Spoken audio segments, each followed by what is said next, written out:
आपण मैंने देखुथिबे कौनसी गोटे सरकारी ऑफिसर एटिके आसिले नाही काहींकी आसिलेनी काहा चापरे आसिलेनी ताहा मध्य मु जानि पारुनी। माननीय उपमुख्यमंत्री निमापड़ा मंडी उद्घाटन कले 15 तारिख धान किणा हलानी 16 तारिख दिन मान्यवर विधायक पिपिली जशुआपुर धान मंडी उद्घाटन कले एवं मुनिदारे उद्घाटन कले लक्ष्मीनारायणपुर उद्घाटन कले कौनसी जगार खाली धान उद्घाटन हला गोटे हेले चाषी धान किणिले नाही। तमें मिलर पाखक जाओ मिलर सांगे कंप्रोमाइज कर एवं धान बिक दीर्घ 10 वर्ष धरी जरी अखार धान दि जाऊला हठात गोटे बोझ लदिदेले झोट अखा जो झोट अखा जदि नियम भितर अच्छी झोट अखा ताहले प्रथम नियम परिवार थिला जेबे प्रस्तुति हैला एपर्यंत जने चाषी एठी ठिया आइछन ताकर टोकन आसिलानी चाषी को हैरान करिबा प्रतारणा प्रतारित करिबा ये सरकार अपारग सरकार होउची लक्ष्य किभली भाबरे धान चाषी मंडी रे देई न पारंतु हैरान होंतु तापई आज प्रस्तुत खसड़ा तैयारी होती। ये बेईमानी सरकार चाषी को बेईमानी कले जहाँ फल 800 टंका दे पितु अर्जित संपत्ति बोली भाभी आज चाषी को हैरान करुँच।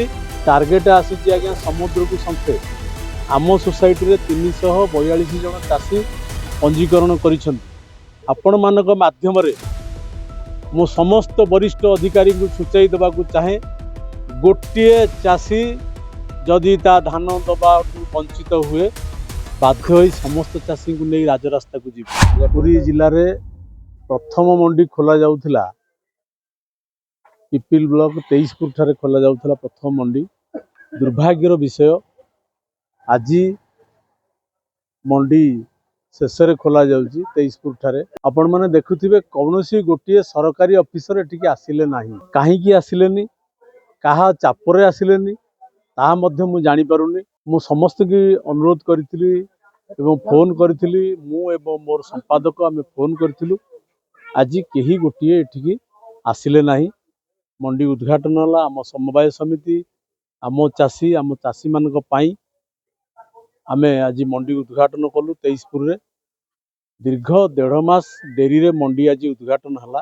माननीय उपमुख्यमंत्री निमापड़ा मंडी उद्घाटन कले 15 तारिख धान किणा हलानी लोक देखाणिया भाव में मंडी उद्घाटन कले चलीगले कौन सी निर्दिष्ट निष्पत्ति पहुँचले नहीं खाली मंडी उद्घाटन हला एवं 16 तारिख दिन मान्यवर विधायक पिपिली जशुआपुर धान मंडी उद्घाटन कले एवं मुनिदारे उद्घाटन कले लक्ष्मीनारायणपुर उद्घाटन कले कौन सी जगार खाली धान उद्घाटन हला गोटे हेले चाषी धान किणिले नहीं। गोटे निर्दिष्ट निष्पत्ति जहाँ चाषी मानक मनरे अच्छी से कथा निष्पत्ति हो पारिला नहीं। आज चाषी को सरकार एवं प्रशासनिक अधिकारी मिलर पाखक ठेली दौरान तमें मिलर पाखक जाओ मिलर सांगे कंप्रोमाइज कर एवं धान बिक जहाँ आज मिलर मानक पाई निष्पत्ति हैला एवं धान किणा जाउछि। प्रथम कथा होची चाषी प्रथम जरी अखार धान दौथला दीर्घ 10 वर्ष धरी जरी अखार धान दि जाउथला हठात गोटे बोझ लदिदेले झोट अखा जो झोट अखा जदि नियम भितर अच्छी झोट अखा ताहले प्रथम नियम परिवार थिला जेबे प्रस्तुति हैला माइक रे गोटे बुलेई देले झोट अखार धान दियंतु। गोटे चाषी केते कष्ट धान अमल करुच्ची केते कष्ट धान बिलरू आनिकी खलारे रखुची एवं केते पैसा खर्च होची गोटे एकर रे से कथा ना प्रशासनिक अधिकारी बुझुछंती ना मान्यवर बुझुछंती ना माननीय उपमुख्यमंत्री मध्य बुझुछंती। जिले में माने पूरी जिले में एमानकर दायित्व। आउ गोटे कथा हेची टार्गेट आसीची आज्ञा समुद्र को संख्ये आम सोसाइटी रे 342 जन चाषी पंजीकरण करिसेंती। आपण मानक माध्यम रे मो समस्त वरिष्ठ अधिकारी को सूचाई देवा चाहे गोटे चाषी जदि ता धान दबा वंचित हुए बाध्य होई समस्त चाषी को नहीं राजरास्ता को जीव। वर्तमान भी टार्गेट आसिला नहीं जेतिकी टार्गेट 3000 टार्गेट जार टोकन 42 क्विंटाल अच्छी ताकू आम 42 क्विंटाल दबा बाध्य जार 75 क्विंटाल अच्छी ताकू दबाकू मध्य बाध्य। एपर्यंत जड़े चाषी ये ठिया टोकन आसलानी 10 वर्ष धरी मंडी धान दियंती एपर्यंत भी टोकन आसला ना। ये चाषी को हैरान करवा प्रतारण प्रतारित करवा ये सरकार अपारग सरकार होउची लक्ष्य किभली भाव धान चाषी मंडी रे देई न पारंतु हैरान हुंतु तापई आज प्रस्तुत खसड़ा तैयारी होईची। मिलर एवं सरकार गोटे बुझामणा होईची जहा फल रे आज चाषी हैरान होउची। आपण माने जानी पारुथिबे देखिकरी जानी पारुथिबे मध्य आज मंडी को धान आसीबा पई झोटो अखा नदेले धान दिया जाई परिबो नहीं। एनालाइजर गोटे जने पिला को एटी पोस्टिंग करा जाईची तार काम कौन सरकार जो एनालाइजर पिला पोस्टिंग करिसंती तार किछि मूल्य नहीं।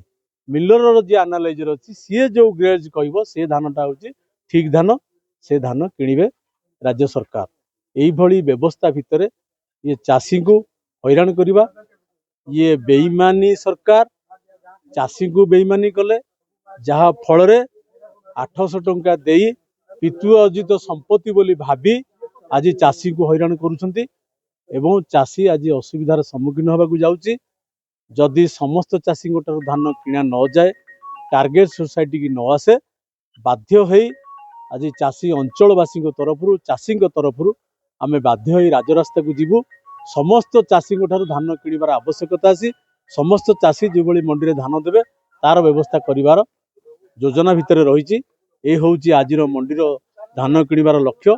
आपण मानक मध्यम समस्त चाषी एवं वरिष्ठ अधिकारी एवं राजनेता एवं मान्यवर विधायक एवं उपमुख्यमंत्री समस्त को मु अनुरोध करुच्ची सबु चाषी जी जो जते कष्ट अमल करके आनी समस्त चाषी किभली धान दे पारिबे तार सुबंदोबस्त करंतु।